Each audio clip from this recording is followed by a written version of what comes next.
Ang mabuting balita ng Panginoon, ayon sa unang sulat sa mga taga-Tesalonika,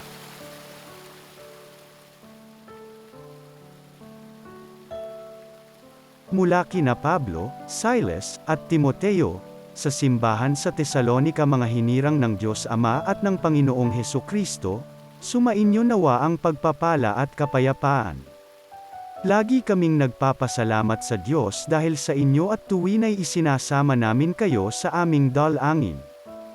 Ginuganita namin sa harapan ng ating Diyos at Ama ang inyong mga gawang bunga ng pananampalataya, ang inyong mga pagpapagal na udyok ng pag-ibig, at ang matibay ninyong pag-asa sa Panginoong Hesukristo.